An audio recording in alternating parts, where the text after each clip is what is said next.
So I wanted to do some kind of miner, and I also have some craving for explosive auto build. So I thought, why not combine both? And this build is just that. Explosive auto miner, and it was like a joke, but then it started actually performing pretty good. And this is not a full build guide video, I'm just still making it, still leveling, but most likely I'm gonna be converting this build into Detonate Dead either miner or trapper. So this is more like, oh hey, it's possible to do this kind of video. Now why would you want to do miner explosive auto? Well, besides that it is something different. Well, you do not rely on attack speed, and with one click you place 3 mines, and 3 mines shoot 15 arrows. That is like shooting 3 times with a bow, but I'm not saying that it is better, just different kind of playstyle. All you need for this is actually just a +2 or even +3 bow, and at the moment I am using 5 link silver bow, which gives +2 levels to explosive arrow. And the rest of my items are pretty bad, except for Belly of the Beast. But Belly of the Beast is not really required. As for leveling, I did not start using explosive arrow until level 42 or something like that, because it just didn't feel very smooth.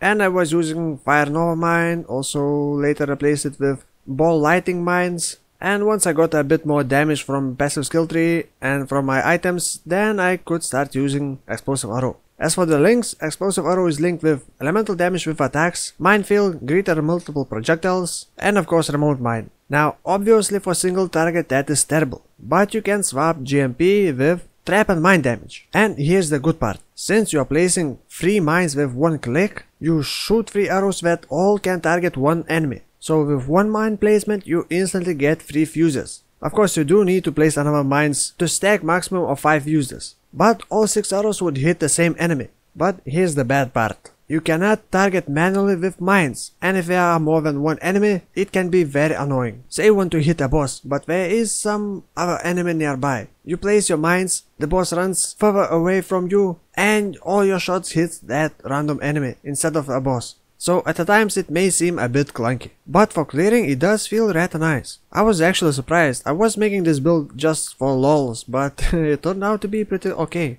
Now for my other skills, I am using 2 curses with curse on hit, ball lighting. And for now I'm still using elemental weakness, and another curse is enfeeble. I am also using grace aura, which gives evasion, and enfeeble and grace is a good synergy. Also I got blink arrow, flame golem, and clarity. Also most likely I'm gonna try and do something with freeze mine, but for now it is just there leveling. And I got low level cast and damage taken set up with immortal call and increased duration. On my gears I am trying to get some elemental damage with attacks, and just general elemental damage or fire damage. Now for the passive skill tree, this is Saboteur of course. I took quite a lot of elemental damage, then some life, some evasion, mind damage. You do need mana, but I did not take mind over matter. I did however try using Eldritch Battery, and having some energy shield could be worth using, but I don't know. At the time I did not have enough energy shield, and I was also using Discipline instead of Clarity. In the end it will cost about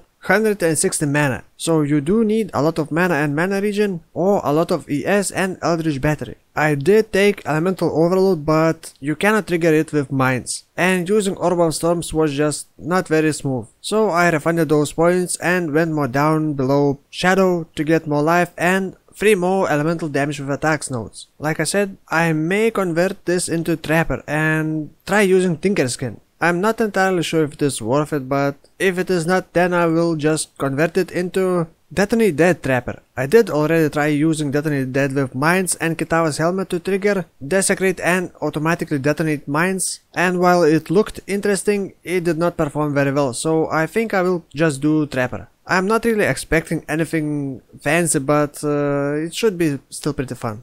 Now as for racing, most likely I'm gonna do a proper explosive auto build, but with ignites. It's not gonna have a very good damage, but I think I don't need it. I mean, I just need to level fast. So for racing I decided to do elementalist explosive arrow with ignites and play, try play hardcore. But race is like 1 week away, so my mind may still change. Wouldn't be the first time. So I guess that is all for this video. Most likely I'm not gonna finish this build because I want to keep explosive arrow still pretty fresh for the racing. And if you got some time, hop into my stream. Thank you for watching and see you next time.